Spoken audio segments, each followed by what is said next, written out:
Coverage Study, Chief Brown. Good evening, sir. Good evening, Mayor. Thank you, members of the City Council. Thank you for indulging us this evening on a very important study. I'll keep my comments brief. Before you today, we have the City of Hemet Fire Department Community Risk Assessment Standards of Coverage report that this council authorized and provided your support beginning of the year.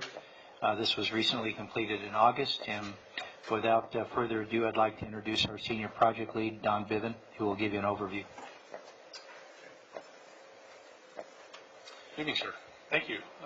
Mayor, Council, it's our privilege to be here to talk about the Community Risk Assessment / Standard of Cover. It's a long phrase. CRA-SOC is what we refer to it as, or Standard of Cover.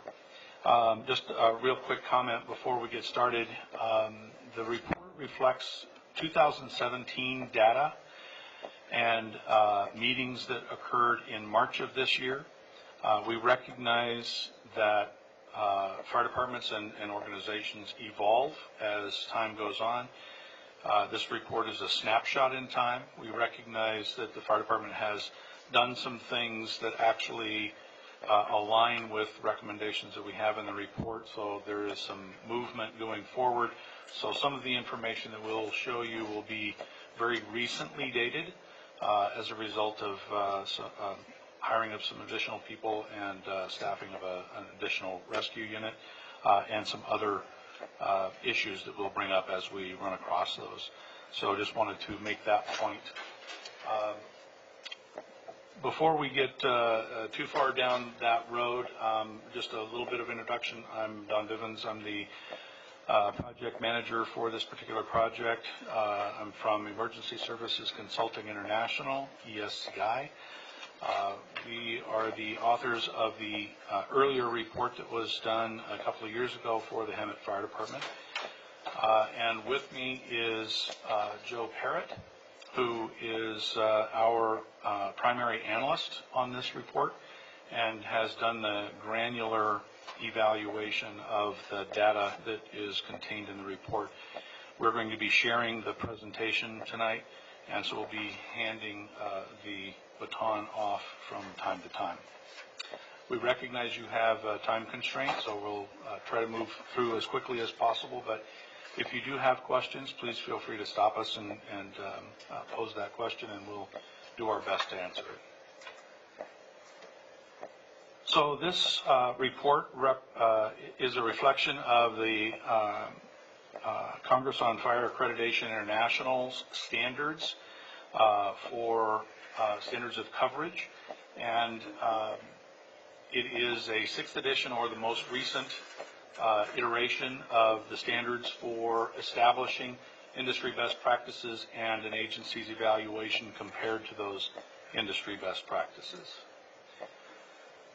This is ultimately what we look at in an overview point of view, and fundamentally it's focusing on your community risk, your specific community risk, the resources you have and how they're deployed, the performance of those resources, the obstacles that get in the way of those resources providing the service to the community, and we identify recommendations to address those obstacles or improve performance. This document is a pretty detailed focus on the Hemet Fire Department. So it does focus on your resources, and it focuses on the level of service that's provided by the community today or as of March of this year, and identifies those issues, but it is not a mandate. There's not a legal mandate associated with this report. This is a tool for the policymakers to consider the recommendations that we make in the report and to decide what level of approval you're going to make, if any, to the recommendations in the report. As you know, you live in a growing urban community with more than 84,000 people in the community and a significant elderly population. The Hemet Fire Department is a full-service fire department, provides a wide variety of urban types of fire department services. We have 5 staff stations. At the time this was written, you had 48 full-time employees and a minimum of 16 firefighters on duty. These are the services, the major services that the Hemet Fire Department provides. These are typical of urban fire department services. And now we're getting into some of the data elements, and I'll have Joe present that. Thank you. Joe Parrott with ASCI. Been in fire service for about 46 years. Have done consulting work either full-time or part-time for the last 18. This is the standards it covers is my specialty area, and one I've focused on a lot. Done it for cities your size, cities the size of Kansas City, Missouri, Orange County Fire Authority, and a number of other larger entities, Philadelphia, Pennsylvania, and some of our work for them. Part of what we look at, because it deeply affects how we want to deploy resources, is the risks within the community. There's a very detailed section in this report outlining all the various things we worry about as fire service professionals to try and take care of, that we're responsible for taking care of. I'm not going to spend a lot of time with that. The information is in the report, but I just did want to note a few things. Southern California, earthquake risk, that's always a concern. Wildfire, you've got a number of fairly significant wildfire risk areas on the periphery of the city, and flooding. And it doesn't take, I understand, a whole lot of rainfall to create issues with the street system and other flooding. Response workload has increased fairly dramatically over the last 8 years.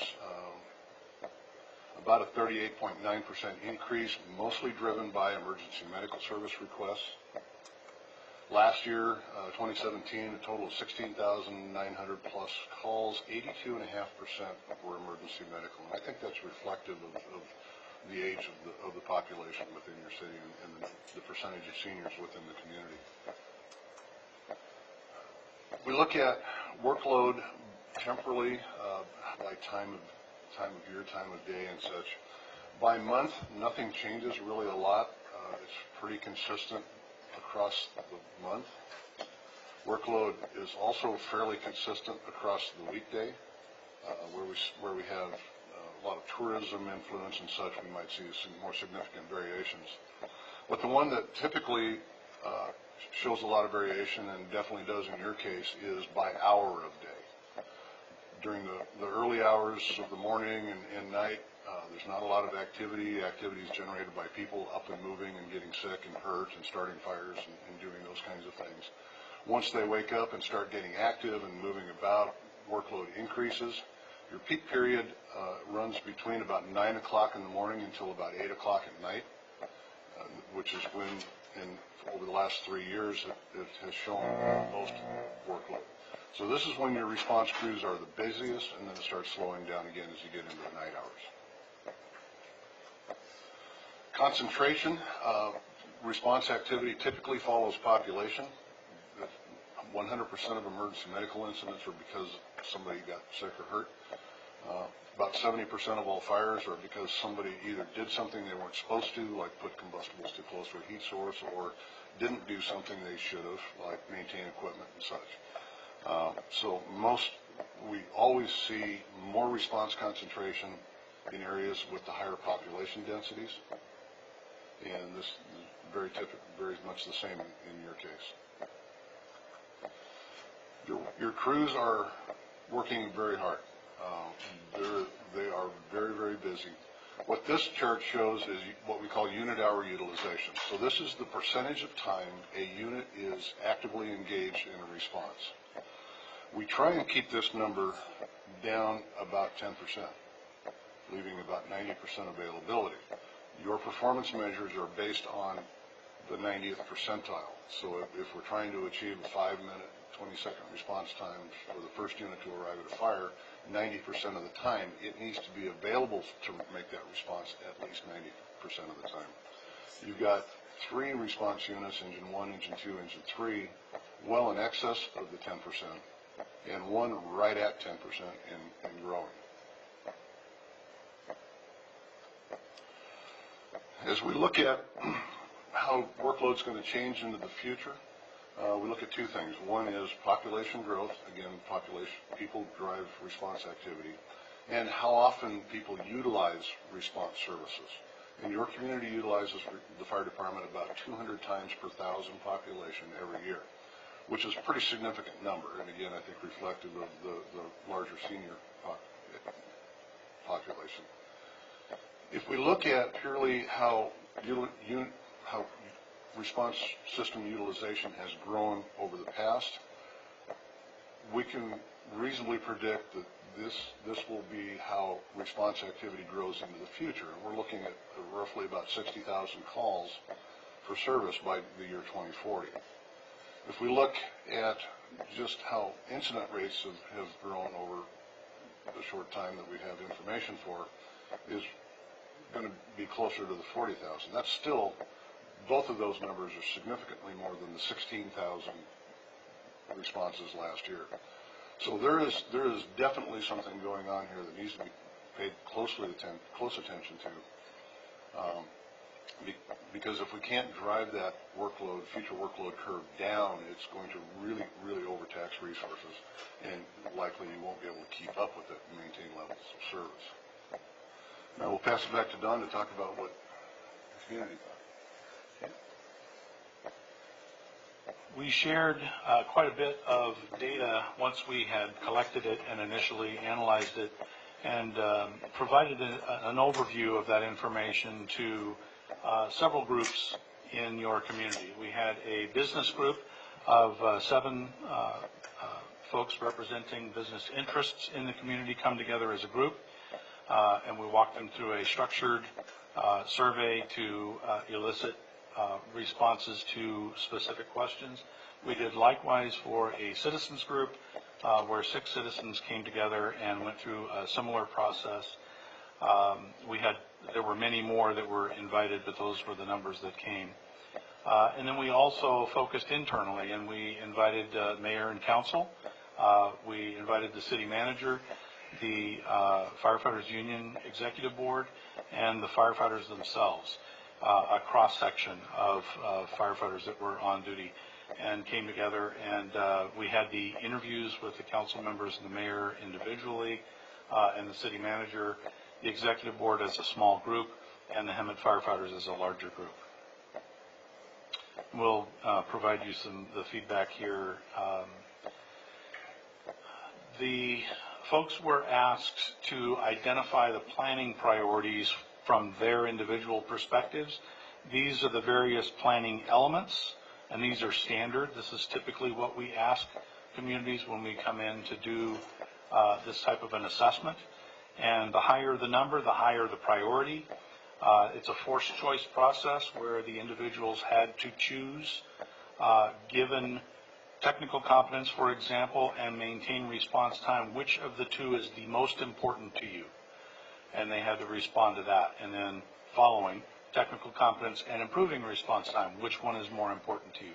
And that gave us this result. So improving response time was the single most important planning element, planning priority for the business community that was represented. Followed not that closely, but not that far behind, with technical competence, which really means training, having firefighters that know what they're doing and how to resolve a problem when they respond. Then we take them through a service prioritization process. In this particular case, it's not a forced choice. They're asked to give a rating of a 3, which is a critical priority to those services that they consider to be critical. A 2 is an important priority, and a 1 is a low priority. We also gave them the opportunity to strike through any service that they believed should be eliminated or not provided by the fire department. And they also had the opportunity to add a service where they felt that something might have been missing. In this particular case, again, the business community focused exclusively on the advanced life support paramedic program. They gave it maximum score, so that's 100% agreement that it is a critical priority to the business interests that attended that session. Secondarily, fire suppression. I know that's odd for a lot of folks. That's actually fairly typical of fire departments that provide a high level of EMS service. They tend to prioritize that service higher even than fire suppression. Then we asked the folks representing the business interests their opinions, not based on anything scientific, just simply a gross sort from their individual opinions, give us feedback on the cost per service, the response, and the staffing for the organization. The business community placed the highest priority or the highest agreement on the fact that the fire department is underfunded, but believed that the highest agreement was that the response was appropriate and that the staffing was appropriate. That's for the business interests that attended that meeting. Then we met with the citizens immediately following the business group. Some of the business folks could have been represented in the citizens group. Some of the citizens could have been reflected in the business group, but we asked them to separate themselves into the group that they felt most represented. And again, this is 6 citizens in the community that went through the exact same process.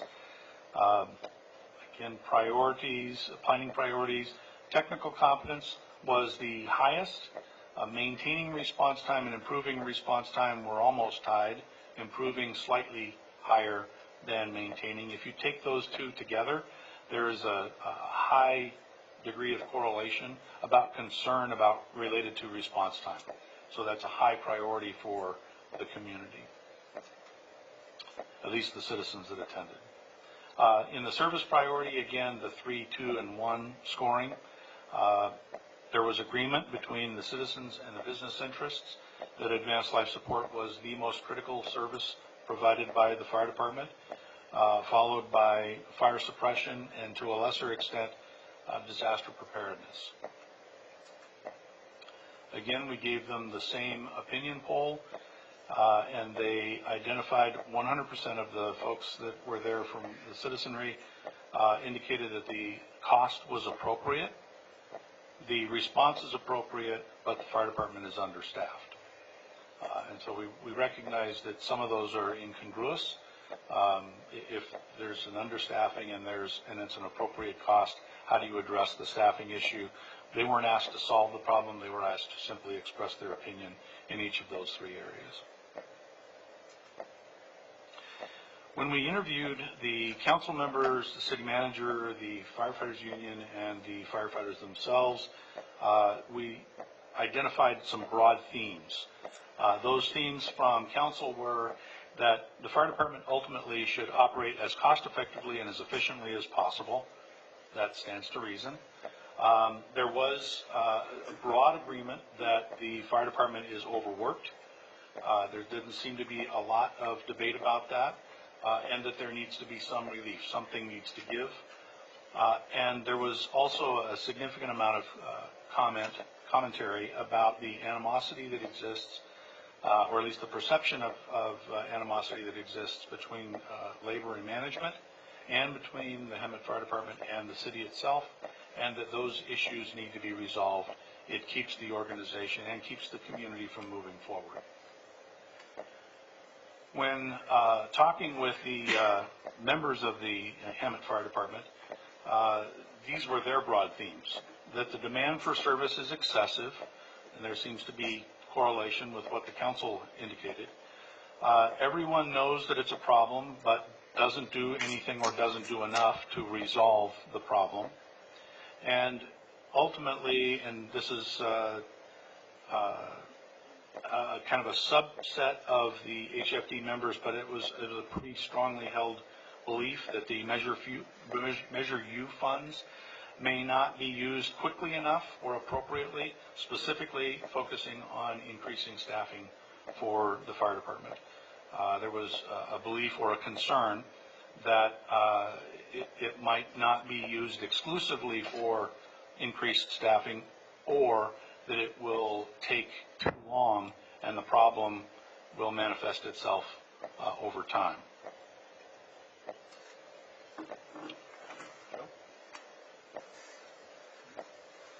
I want to talk just for a moment about our kind of basic thoughts about deployment. Essentially, how we decide where to put fire stations and fire trucks and such comes down to a fairly simple equation. People plus tools plus time equals effectiveness. People, the trained emergency responders, the tools, the apparatus and equipment, the time, the duration between the start of the event and our intervention. Basically, if we can get enough trained people with the right tools quickly enough to that incident, we can be effective. Effectiveness defined as the degree to which harm being caused by the event is limited. We're not going to reverse and take away what harms occurred, but the quicker we can get there, the quicker we can stop further harm. The people side we've defined in the report for a variety of different incident types. For example, low-rise structure fire, house, small commercial, and such. The various tasks that need to be performed right away at that incident in order to be effective takes about 15 people. The tools, how many engines, trucks, and other resources in order to provide the right tools and such. The time is broken up into a number of different phases, from detection to calling the dispatch center to the processing of that call, crew notification, turnout time, travel time, setup, and incident control. We focused our review on these 5 elements right here, and they're discussed in detail in the report. I'm going to go through these with you.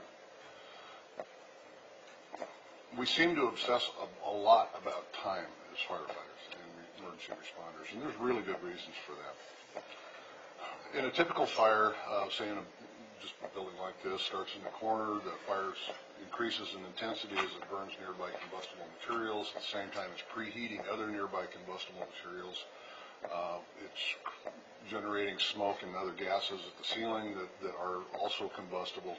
And at some point in that process, usually in the 5 to 7, maybe as long as 10-minute range, the temperatures within that space reach a critical point, and a phenomenon occurs called flashover. And that's when everything that can burn has been preheated to the point where it does burn. And it's a fairly explosive event. There's 2 realities. Once flashover occurs, that fire is going to escape that room and move into the rest of the building. Secondly, anybody who was within that space is no longer a viable rescue. They're deceased. The body can't stand that kind of temperature. We know that based on statistics. If you look at this lower chart here, if we can get the wet stuff on the hot stuff and cool the environment in that room before flashover, civilian death rates are fairly low, losses are fairly low. These are national statistics for home fires. If flashover occurs, so it escapes the room and moves into the floor, you can see the death rate jumps about 8-fold, as does the dollar loss. So that's a pretty significant element that we worry about a lot, is making sure we can get enough resources there to effectively intervene and start cooling that internal atmosphere. Same with cardiac arrest.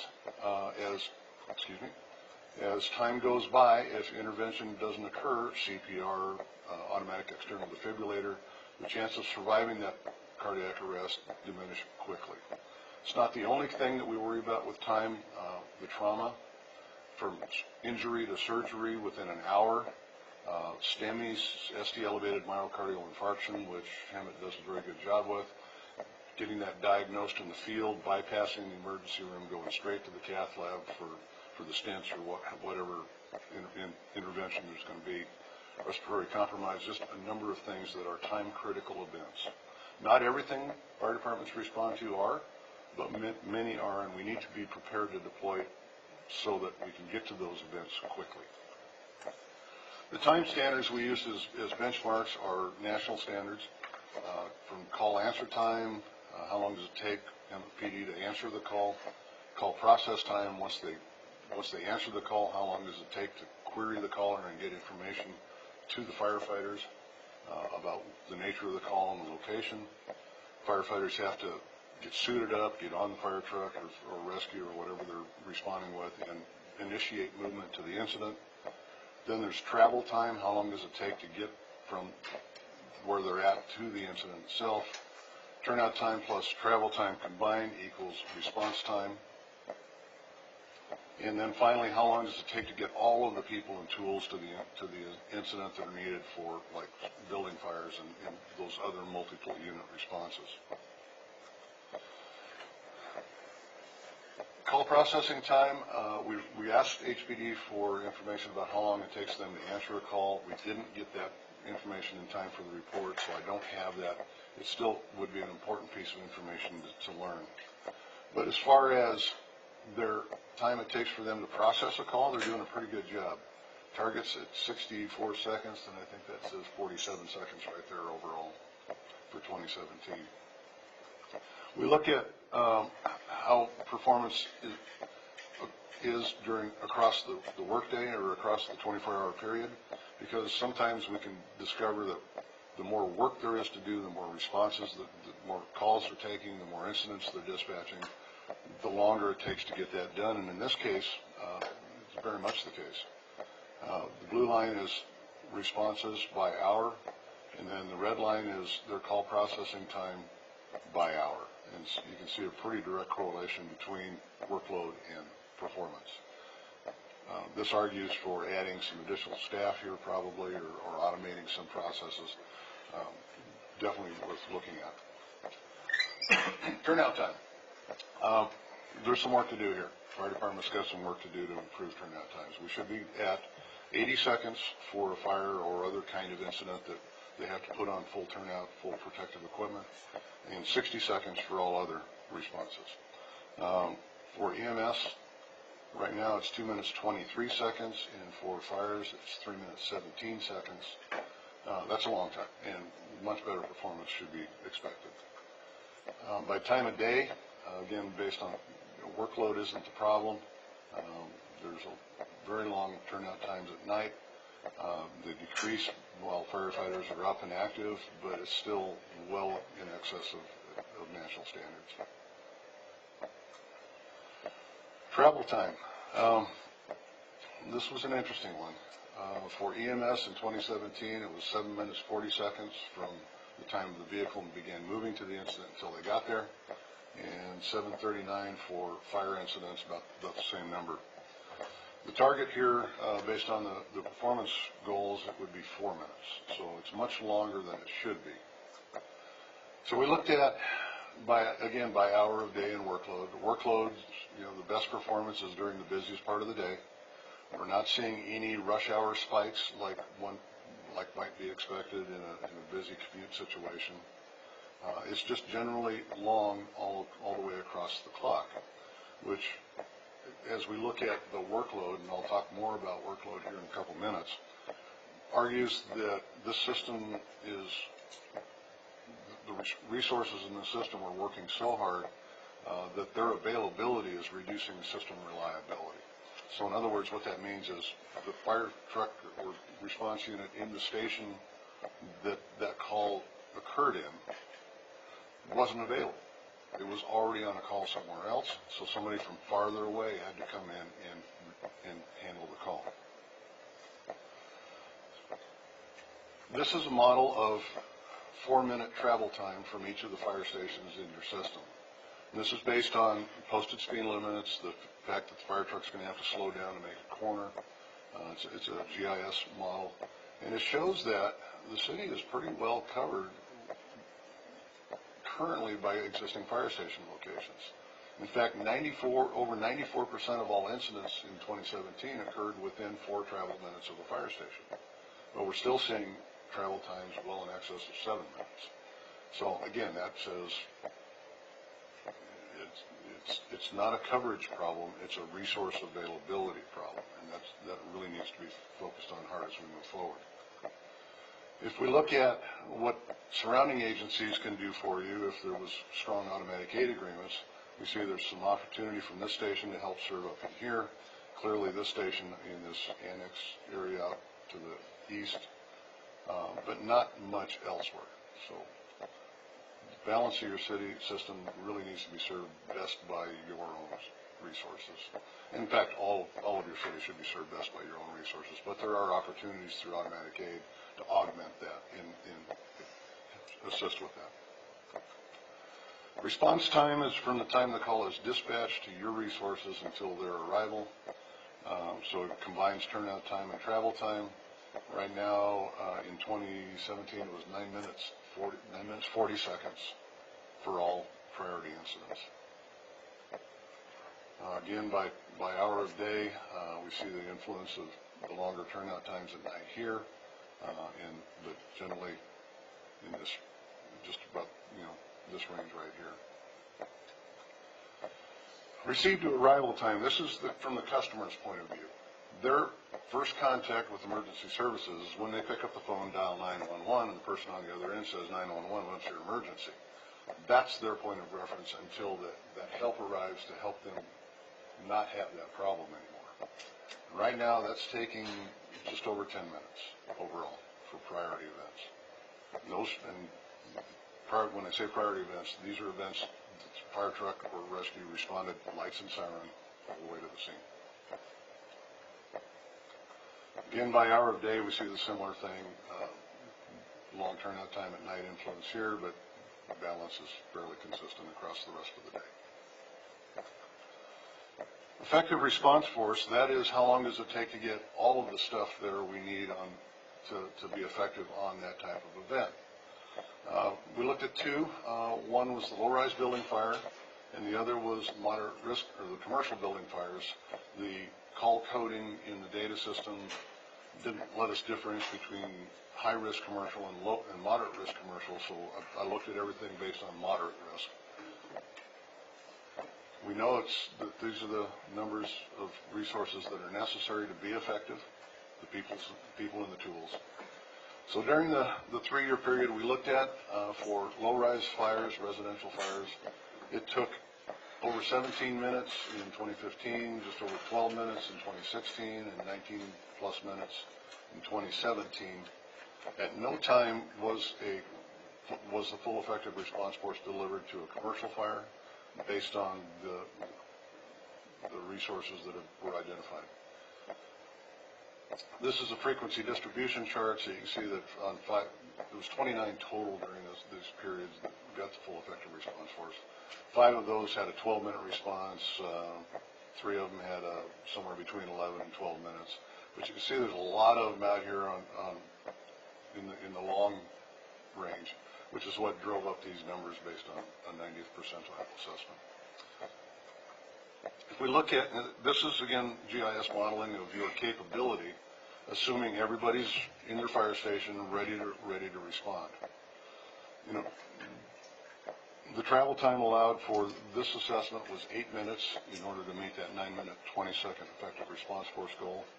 The only place you can get the requisite number of firefighters for a low-rise fire is right in here. The rest of the city is deficient in terms of coverage. This is the number of the area that the apparatus identified for a low-rise fire can reach within that target 8 minutes. Ladder truck and battalion chief are really the limiters on that because there's only one of each. If we add in the support of automatic aid resources around your neighboring fire agencies, you can see that there's a big improvement in firefighter coverage. It puts a whole lot more of the area, and particularly the busy area, the more populated area within. And the same with the apparatus. Much more area is covered, has the capability of providing an effective response force. So again, automatic aid is going to be a helpful solution along with, just developing your own resource capability. EMS, fire department's a huge contributor to the EMS system in this community.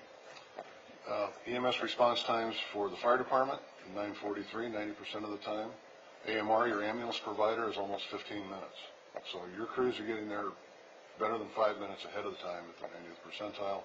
And in fact, 84% of the time, over 84% of the time, they're getting there first. So that's a piece of the component that's working well. Concurrency. This is another way of looking at how busy the system is. Out of the 16,000 incidents in 2017, 7,000 of those occurred,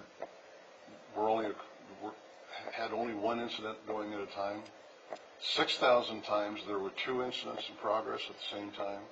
2,600 times there was 3 incidents in progress at the same time. This is really stretching resources. And again, just back to the whole discussion of system reliability. If you don't have a reliable system, it's not going to perform well. Same thing with response units. 8,000 times there was only 1 unit committed to a call in the city, but 6,500 times there were 2, 3,000 times 3, all the way up to everything was committed. Everything you had was committed 7 times during that year. Okay, I will pass that on. Okay. So, given all of that information, what would we recommend you do as a community? The first thing we would recommend you do is anchor yourselves to performance measures, specifically performance goals. These reflect national standards, and for each of the elements that Joe just walked you through, these are the performance standards that are the national standards. You're not meeting those currently, but we're recommending that you adopt those and adjust the system to attempt to meet those standards. We had a horrible time gathering and making sense out of the data that was provided. Hemet Fire Department, along with just about every fire department in the United States, does an outstanding job of collecting data. They don't always do a great job of analyzing data, and typically that's a resource issue. Having someone dedicated to focus, having someone like Joe Parrott, who actually really gets into diving into the deep details to identify trends and issues is critically important to an organization, because you can't affect what you can't measure. And so ultimately we're recommending that you establish a good data analysis as well as the gathering of data so that you can make good management decisions going forward, armed with that information. We also recommend that information, that the analysis of the data be shared on a regular basis with the policymakers so that you can, in fact, have a report card and evaluate how the fire department's doing based on how you established the standards for them to achieve. We recommend that you, and this is something that you're already working on. We talked with the chief, and he indicated that there's significant movement in this direction to acquire the technology to identify closest units responding to incidents. Right now, the dispatch center will identify an address, an XY coordinate. It will identify which fire station is the closest to that X and Y, and it will send that unit without regard to whether that unit's actually in service or not, whether they're actually in quarters or not. This technology, the technology that allows us to do this, the GIS data analysis, also allows you to identify in real time where resources are in relation to where the emergency is. And so without regard to what you actually have pre-programmed to respond, it will actually identify the unit that is physically closest using the road networks to that emergency and dispatch that unit. And it significantly reduces delays in handling of calls. Gets the right tool to the call quickly. Explore opportunities to slow response growth. Obviously, you have a significant upward trend in terms of the responses that you're dealing with. You can throw a lot of resources at it, or you can try to focus on reducing the number of calls that are occurring. And we suggest that you probably need to do all of the elements to address the demand that your community faces. One of the things that we identified in the first report that we did, and we continue to recommend that there be an effort to continue to refine identification of system users, overusers, so that there are there's a euphemism. I'm not going to say that Hammett Fire Department uses this, but it's commonly referred to as frequent flyers. Folks who call 911 on a regular basis, they're repeat patients, and there are also facilities that are drivers of significant call volume, and dealing with those facilities and dealing with those people, not necessarily in a harsh way, but in helping educate them about what they're doing to the emergency response system throughout the community and what they can do to minimize their risks, which we'll get into in a minute. We recommend that you take those steps. We recommend that you that the fire department focus on turnout times. One of the things that we heard, and we talked to the firefighters about the turnout time, and one of the things that they expressed concern about was the MDCs, the mobile data computers that they have in the units that indicate that they are in fact en route and responding to an emergency. Doesn't always capture at the dispatch center, so the dispatch center assumes that nobody's responding yet when in fact the unit's already been on the road for quite some time. That's an issue that we recommended there be some changes to. We also heard from the chief that there is a process that's already underway to change out the mobile data computers so that they are less vulnerable to failure to capture, and that the sending unit is on the roof of the unit instead of in the cab of the unit, and less prone to anomalies as it's responding to the calls. So that's one component that helps address turnout times. Reviewing the station configuration and alerting systems. If the living quarters in a fire station is on the opposite end of a building of the truck bays, then the crew has to move from where they are to the apparatus bay, and you can actually have some significant turnout time delays by virtue of how a fire station is configured. We're not suggesting that you change the configuration of existing stations, but we want you to be cognizant of that going forward if there are any future stations built, that a focus on turnout time is factored into the design of the station. And then finally, crew response performance expectations. In my experience in the fire service, if you report on a regular basis how crews are doing on a shift-by-shift basis and on a unit-by-unit basis, you just simply report the information and let the competitive juices flow for the firefighters between crews and between shifts, because nobody wants to be last. And so that tends to cause people to pick up the pace and move the process forward. So those are some strategies that could be used, but ultimately there needs to be a focus on turnout times. Improving efficiencies on response to EMS incidents. That's basically the emergency medical dispatch process. That is also something that is underway, and as I understand it, dispatch personnel have been hired and are in the training process right now to be able to do call screening. What that really means is that when people call 911, help is provided, but the call taker is also interrogating the reporting party and determining whether this is a true emergency or it's something that can be handled with a less emergent response. Doesn't necessarily impact response time because this isn't an emergency by definition. And so identifying ways to get the right tools to the right emergencies is part of the strategy addressing Goal F.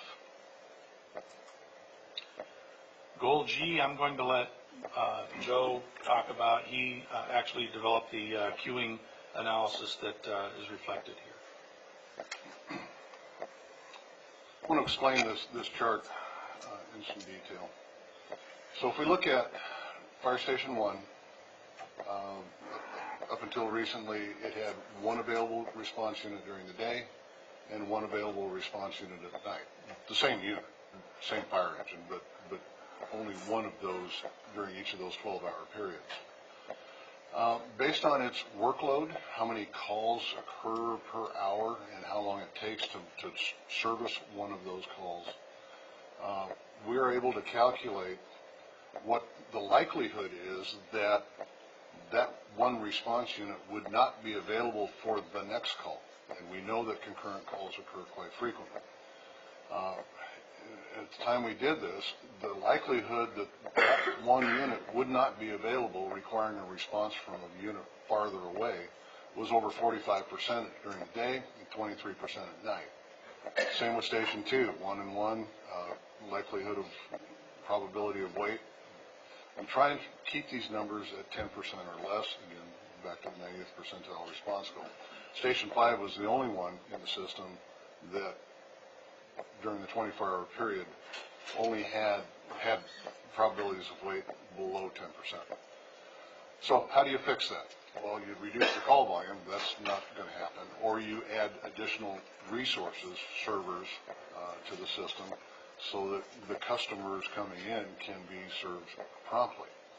So for Station 1, it requires 2 units during the day and 2 units at night. You can see how that impacts the likelihood that there won't be a unit available. It drops it significantly from here to here. Well, Medic 1 is in the system now, so this has already occurred in your system.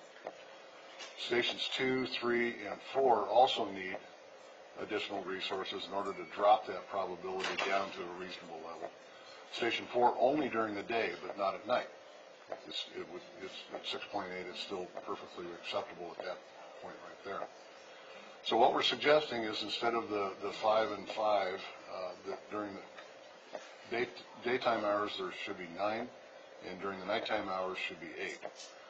Currently, because of the new Medic 1, that's currently at 6 and 6, so it's an additional 3 during the day and an additional 2 at night. Now, we're not talking a full fire engine with full staff fire engine. We're talking about a response unit that makes sense for the types of responses you're having. 82% of your workload is EMS.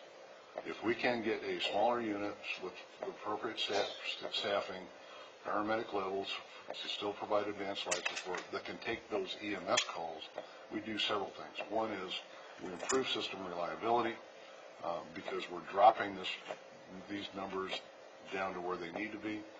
2, we're keeping that fire engine available for calls that need a fire engine. And 3, we've made a significant improvement in effective response force capability, primarily on the number of firefighters available at site. So there's much to be gained by doing this and using a smaller vehicle, 2-person staffed, and letting that unit be the primary unit for EMS, leaving the fire engines to be the secondary responder for EMS calls and the kinds of things that fire trucks are made for.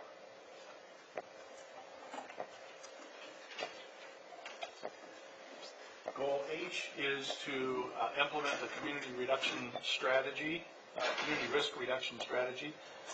This was an element that was introduced in the previous report. We restated here. This is not simply a matter of educating the community about safety, putting smoke detectors in their homes and those kinds of things. And that, while that certainly is a community risk reduction strategy, we're talking about a community risk reduction strategy on steroids. We're talking about doing deep dives in your existing data and determining what types of calls you're actually dealing with. We know that you're responding to a lot of EMS calls. What types of EMS calls? Do you have a lot of elderly fall patients? I would guess that you probably do. By doing a deep dive and identifying whether or not that is in fact true, and if in fact it is true, then you can develop strategies to help educate the people who are at greatest risk in your community to have that occur, and educate them to make their home fall safe. You can work with family members of the elderly who might be living at home alone to help them develop a fall safe environment.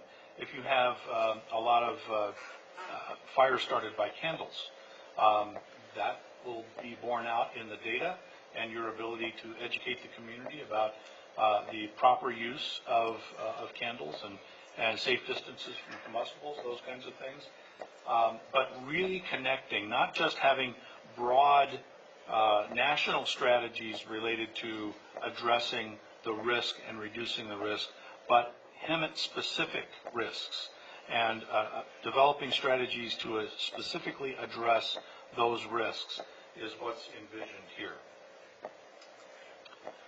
And the last improvement goal that we recommend is developing the automatic aid agreements with your neighboring agencies. As you saw in several of the mapping graphics that we showed earlier, having assistance by neighboring agencies coming in and responding with you to target hazards and other types of responses that you might have in your community is going to add firefighters, reduce time, and help you arrive at an effective response force faster than you would if you did it in isolation. The downside to this is that the agencies that are providing automatic assistance to you will also expect automatic assistance from you. So there's going to be a yin and yang. There's going to be a push-pull. You're going to provide resources outside of your community, and you're going to receive resources into your community. But we think that there are target hazards that you can specifically identify and target that automatic aid response capability to those target hazards that you have a difficult time meeting the effective response force for, so that you can, in fact, mitigate the emergencies that you respond to. With that, I'd be happy to entertain any questions you may have. Thank you, sir. City manager has a question for you. I know in other states, not necessarily California, there are volunteer associations where community volunteers have been trained, probably BLS, to become first responders, and that's integrated into the paid force. It seems, I've been thinking about this, but it seems to me we have X number of 55-year-old communities or behind walls, etc., that members of the people who live there can be trained as first responders, because, as you pointed out, they're probably going to pop up as the, what do you call them, frequent flyers. Any feeling about something like that? Because what you've presented is fine. It's very expensive. It seems like the demographics of this community might lend itself to a volunteer first responder kind of thing for the elderly. I just wondered what your professional feeling on that was. There are limited roles for a volunteer force in an elderly community. Here, there are a couple of, without analyzing this in any detail, I'll tell you a couple of the flags that pop up for me. One is the call volume that the fire department currently handles is not sustainable for most volunteer fire departments, and we're talking about able-bodied 25-year-olds as volunteers in communities cannot keep up that kind of a pace. Secondly, this may be less applicable in your case.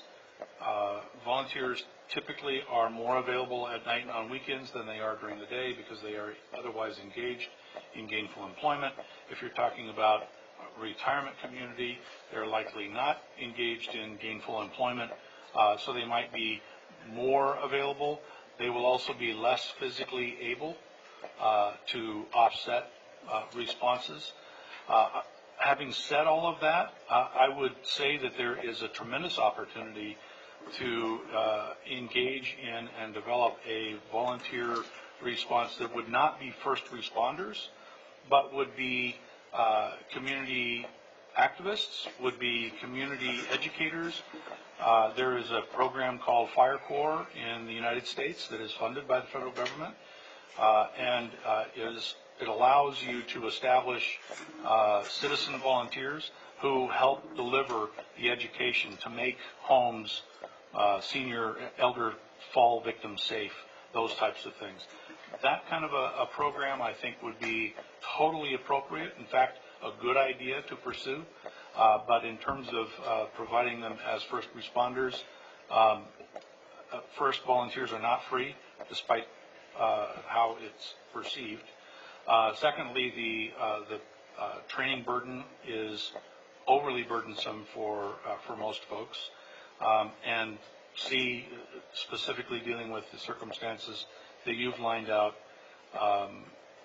if you're talking about a 55 and older volunteer response force, their physical ability to do that, I'm letting my bias out here, but I fall in that group, so I feel safe to say it, that their physical abilities are diminished compared to the 25-year-old, which is the target age for volunteers. I wasn't talking about volunteer fire department, I was talking about volunteer EMS. Thank you. Are there any other questions? We're running short on time. I just have a quick one. What did you find was the most significant difference between this study and the last one you did? This one was a deep dive. The other one was broad. So the other study was an evaluation of your system and opportunities to find creative solutions to response. In this particular case, it's a much deeper dive that quantifies specifically what your gaps are, not that you are having problems, but how specifically are you having the problem? How short are you on your firefighter staffing levels? How short are you on your ability to deliver service in the time frame that's been established, without regard to whether you've got the right numbers of people or not? Thank you. Any other last questions? Thank you for that very detailed analysis and report. Provided a lot of information. I have a lot of questions. We don't have enough time, but I was curious that you said that you were not able to get any data from the PD on call answer time.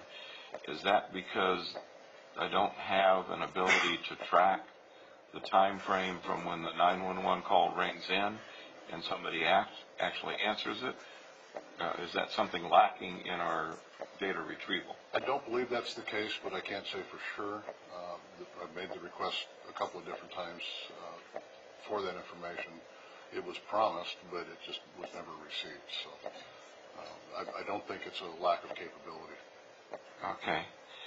And curious if you have any experience or recommendation about how much what I would call a public assist call for helping somebody that's fallen, helping them back into bed. Not a true 911 call, but I know that those are a lot. There's a high percentage of those calls that are represented, and a high percentage of those are at care facilities. Do you have any experience in managing that through perhaps local ordinance or something more substantial than just education? I'll comment and you want to add on. Many communities that have these kinds of facilities, it's a need for education. They need to understand how they're impacting the system. In an organization I'm familiar with, another fire department, those nursing homes and care facilities managers were pulled together and a presentation was given by the fire department on the impacts of their call volume. They had no idea that they were impacting the fire department as significantly as they were. They committed to policing themselves and trying to address the non-emergency calls. That didn't last very long. After we got this agency got a blip,